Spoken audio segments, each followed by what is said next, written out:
Hello, my name is Daniel Cullier. I'm from Newcastle and I've loved to study at East 15. I think it's one of the absolute best places in the country to go. I also really like this commitment to keeping up to date with the industry. So what I feel like if I went, I would get a very high standard of training. I would also come away with a lot more industry savvy than I think I would get if I went to a lot of other places. I'm also particularly interested in this living history project at the end of the first year as a way of trying to understand improvisation, because it's something that I've never really felt like I've fully understood, like how to do it or how to use it. But I think using it as like having it being built on like research and understanding of something and then using it to build a character, I think that might make it click a lot more in my head. I like some of the other courses you offer as well, acting and contemporary theatre being the main one. I have a theatre company. There's not a lot of industry in the northeast, so it's quite hard to break into because it's quite cliquey. So me and my friends started a theatre company so we could write and produce our own work.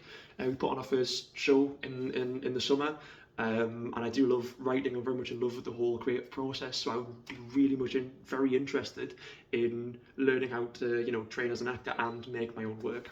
I would love that. And it also has to be said, I love stage combat. I've loved all the stuff I do. I feel like I pick very physical things up very quickly. I'm very fast learner in that sense. And one of the teachers that taught me that came to East 15 to do the acting and fight performance, and he did say like I should look into it and really highly recommended it to me. So yeah, the speeches I'm going to be doing are, the first one is Louis the Dauphin. It's from King John by Shakespeare, and the second one is the character of Tim from The Good Father by Christian O'Reilly. Grace shall pardon me, I will not back. I am too high born to property to be a secondary controller, useful serving man and instruments to any sovereign state throughout the world. Your breath first kindled the dead coal of wars between this chastised kingdom and myself, and brought in matter that should feed this fire, and now 'tis far too huge to be blown out with that same weak wind which enkindled it. You who taught me how to know the face of right, acquainted me with interest to this land, yea, thrust this enterprise into my heart, and come ye now to tell me that John hath made his peace with Rome. What is that peace to me?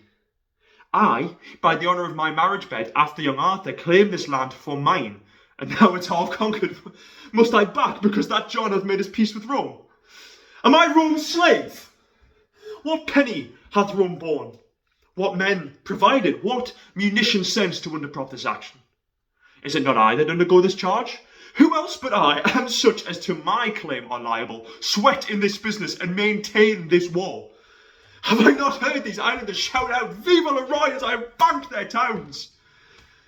Have I not here the best cards for the game to win this easy match played for a crown? And shall I now give o'er the yielded set? No, no, on my soul it never shall be said. She looks at me and says, are you aware you only have one testicle? Well, I nearly dropped, or I would have done only she was holding me by the...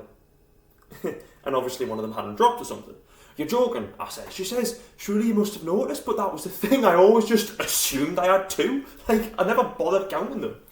I thought maybe they were so close together they felt like one. Or while one was down there, the other one was off doing something else. Like, I don't know, I just never thought about it.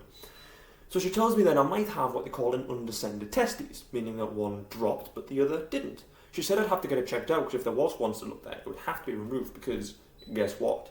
It could become cancerous. So I go home and I'm delighted, like, that I don't already have cancer. Cancer of the missing bollock. And I'm thinking of a great story for the lads if I ever had the nerve to tell them, but all I'm thinking is, am I fertile or not? Like, I didn't know until that moment just how much I wanted to be a father. It's stupid, but like, I started imagining it. What it'd be like walking around with a little fella holding your hand and teaching him how to cross the road. Or a little girl and holding her up in the air. Oh, and the way they look down at you. I'm so amazed to be up high. And being a good father, like,